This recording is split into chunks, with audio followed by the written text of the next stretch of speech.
The mechanic said, I drove your truck out front and the light came on. He said, I drove it 30 miles, no light. Now the light's on. And we're like, oh no.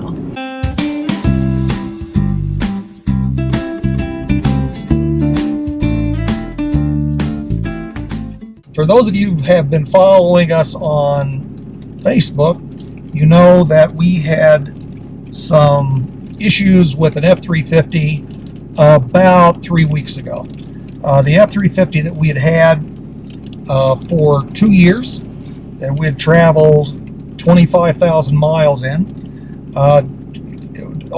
developed a problem with the check engine light coming out of Zion National Park. Yeah. And we thought we'd just go over what happened there. We had camped in Canaryville, Utah, and we were there for like 4 or 5 days, something on that order. To see Zion. To see Zion. And so we had gone to see Zion, and on the way back, we had that check engine light come on. Yeah, okay. Red light. So it was on a Thursday night that happened. And so when I got back to the camper, we got back 10 minutes to 6.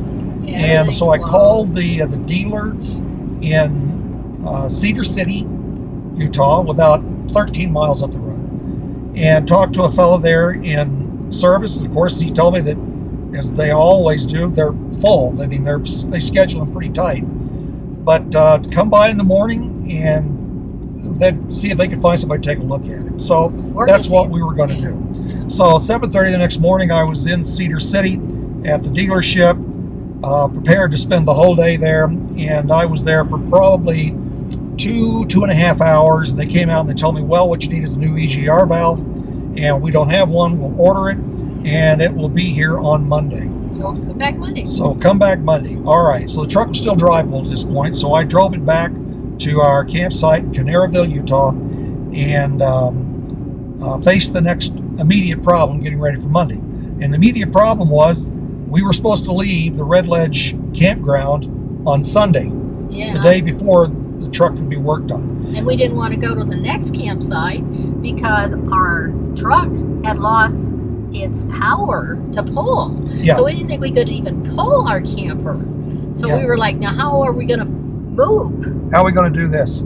So the folks there at Red Ledge, they were absolutely marvelous. They were working up some scenarios where maybe we could find a spot there in the campground, because they'd already rented everything out, and nobody was canceling. So we had a couple of backup plans in place, but we did get a reservation in another campsite 5 miles down the road towards Cedar City, and the truck was powerful enough to get the camper moved down there. So we finally got that. We were there for, I think we started out at 4 days or something like that. We extended. And so we got there, got it all set up, and so that immediate problem was taken care of.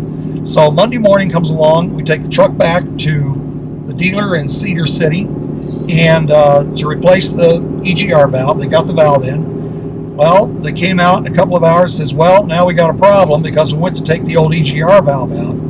The elbow, the pipe that this valve is sitting in, crumbled whenever we took it apart. And that doesn't sound good. That didn't sound good, yeah. And the other thing is, they don't have one, had to order it, be the next day, and now the truck is not drivable.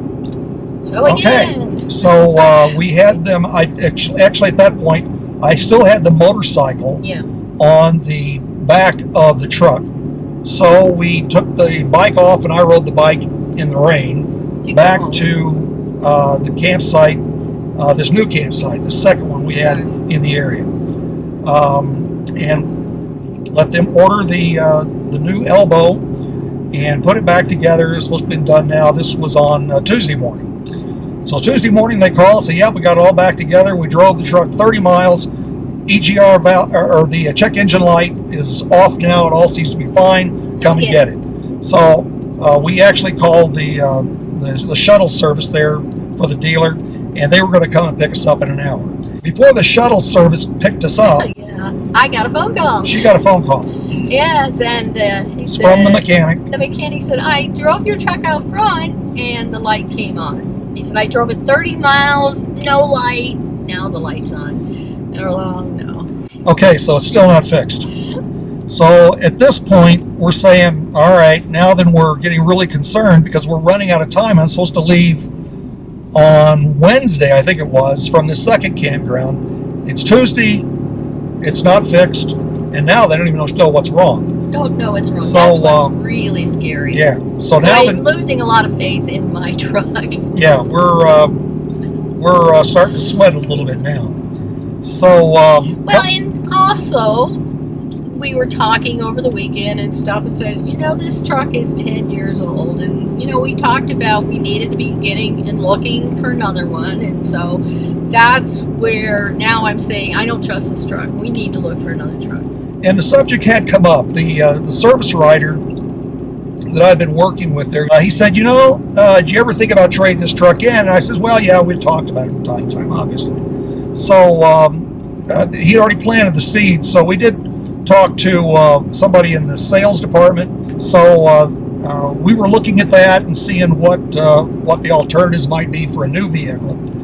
And I said, let's look. Yeah, let's look at it. We throw in here, we had to be pretty specific about the truck that we were looking for, because you remember that the motorcycle rides in the back of the truck, and we have a Rampage bike lift system, and that requires an 8-foot bed. Okay, I found out that 8-foot beds are not common. 8-foot bed dualies are just simply not all that common. And not as common. So we were looking around. We found another alternative, and that was a Dodge Ram 3500 diesel dually long bed. It was at another dealership, so they arranged to have that come so we could look at it. No commitments made at this point. And so we were doing that while they're still working on the F-350. Well, okay, so what's going on with the F-350? They decided that it was a second sensor that's in that pipe. It's in the system. It's not necessarily in the pipe that broke, but it was in the system. So they went to pull that out and stripped it. And then trying to get it out, they had an extractor tool, and they broke that. They broke their tool. So now then, it's really broken now, and he still really didn't know that was the problem for exactly sure either. Right. Still not sure that it's still going to work. And I said, I think it's a sign. Yeah, we're not supposed to have this truck. We're people that know us know that we're people of faith, and we think, well, okay, nothing really happens coincidence. It's not happenstance, so maybe it's time to look for a new truck. So anyway, they got the new Dodge in. We looked at it. He says, yep, that's going to work for us. The dealership arranged to get the bike lift moved from the F-350 into the new Ram 3500. And so they took care of all that for us. Which was nice. And then on May 1st, you talk about great things that happen. We'll say miraculous things that happened. We went in to buy the truck. They came out and they said, you know what, May 1st now, today, Ram has done something that we aren't accustomed to them doing. They're offering a 0% 5-year financing plan. 0%. 0%. So I've never seen that before. Yeah. So you talk about deciding factors. And we love our new truck. Oh, we do. This is really nice. This has got a lot of conveniences that we're not accustomed to. Yeah. Things that I thought I could live without that I've learned that I like a whole lot. I like, yeah. So we've got like remote start. Yeah. That's really cool on a cold morning. When it's morning. cold, 30 degrees, you can start your truck and it's nice and warm when you get in. It's I pretty like cool. Yeah. So I like that. there's lots of stuff. It's Heated got seats, yeah. Yeah, it's got that kind of stuff. It's got stuff where you can punch a button and talk to it. It understands what you're telling it to do and stuff like that. So anyway, we're very, very pleased with our new truck. Thank you. So what did we learn from all of this? Okay, this is what we learned. Number one, there isn't any problem that's insurmountable. It's going to require some creativity, some flexibility. It's going to require some patience. You're going to have to rely on other people. And those are all things that I'm not real comfortable with. I'm a control freak. I'm a retired program manager, spent 40 years running programs for various companies. I like being in control. So, got to let go of some of that sometimes and let somebody else take the lead on figuring stuff out. And helping. And they went to bat for us. They looked at all the dealerships. Our truck actually came from something that was over 60 miles away when it was close to 90. It was almost 200 miles away. Almost 200 miles away. I mean, they were persistent. They really were bending over backwards, you know, getting someone to do this and that. Oh, I needed to have, because I'm so short, and this is now a 4x4, and our others was not. It was low. We needed to have running boards. And so they ordered running boards, got that for us. I mean, it was super. Yeah, so that was part of the deal. They got all set up. So anyway, they got it on time, managed all the bits and pieces with the bike lift. Yeah, there's another story we're going to tell you about the bike lift and the motorcycle. Continue. So the saga continues a little bit. The good news is we got us a truck. All right, we're going to end this video right now, and we'll catch up with you guys later. See ya. Howdy, partner. Now you come along for the ride, and you come and subscribe, and, you know, thumbs up, hit that bell.